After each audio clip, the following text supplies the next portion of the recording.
I am committed to recruiting and retaining top talent for our agency leadership. We need to prioritize keeping knowledgeable, dedicated workers in the Ocean State, and that includes in top tiers of state government where strong leadership is critical. There's a lot of important and pressing work being done in our agencies, from implementation of once-in-a-generation infrastructure projects to the life-saving work being done in health and human services. In order to attract the best possible leaders for Rhode Island, we need to evaluate salaries as the market and the needs of our residents change.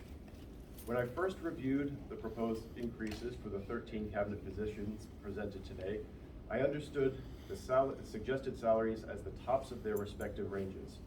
However, it is now my understanding that, by statute, the proposals represent flat rates and not salary caps. With that in mind, I conducted a balancing test between what is best for talent development in the civil service and what is most fiscally responsible path forward for Rhode Island taxpayers.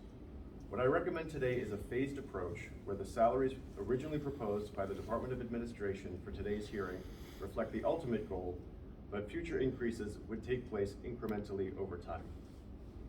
For the purpose of today's hearing, I am requesting an increase in base salaries for these directors that is more in line with the cost of living adjustments already provided to most state employees in recent years. My new request, which I have submitted for your consideration and for the official record, also directly addresses the fact that base salaries for many of these positions, including BHDDH, DBR, DEM, and DHS, have remained the same since 2015.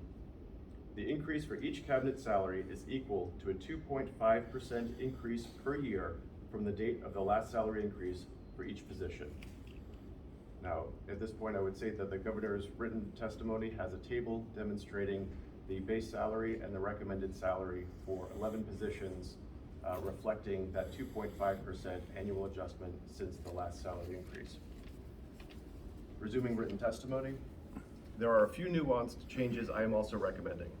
First, I am requesting to remove the DCYF director position from the request. I have been informed that we have this separate statutory authority to handle the DCYF director's salary through the end of this calendar year. Second, the Director of Public Safety / Superintendent / Commissioner position presents a unique situation. I would ask that we keep the proposed salary increase in the amount of $19,892 for the remaining periods of the year so that Colonel Weaver can receive the retirement credits he was entitled to under his previous position. I asked him to step up to take on the responsibility of overseeing state law enforcement, and in return, he took a very large pay cut. I believe the temporary adjustment to be reasonable and fair given the circumstances. In the new year, his base salary would be adjusted according to the same formula I have recommended for the other cabinet directors. The total under this formula would be $166,918. Finally, while you consider all the different factors that go into this request, including reviewing comparable positions, the job market, the responsibilities of the department directors, and public comment, I think it's important to point out that there are deputy positions in many of these agencies that are making more than the cabinet director. That is not right and needs to be fixed. My new proposal takes a first step toward correcting that. Every state employee is accountable to the work that they do, but the cabinet director holds a different level of responsibility, and that needs to be recognized both financially and at the human level. We need to maintain hardworking and talented teams to accomplish everything we want to do for Rhode Islanders, and I respectfully request that the Department of Administration amend the original salary proposal to reflect the changes I have outlined above.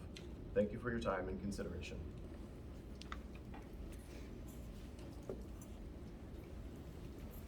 Thank you, Director Daniels. Your comments will become, and the governor's comments will become part of the official record. Are there any other comments that anyone wishes to make at this time? I'd like to make comment, please. Please state your name for the Ashley record. Kalis. And Ashley, if you could come forward. Do you want me to come forward? Sure, absolutely. To make sure that our law. I appreciate it. Thank you.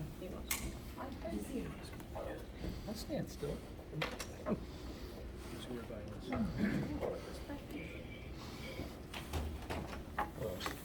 Hey, nice to see everybody.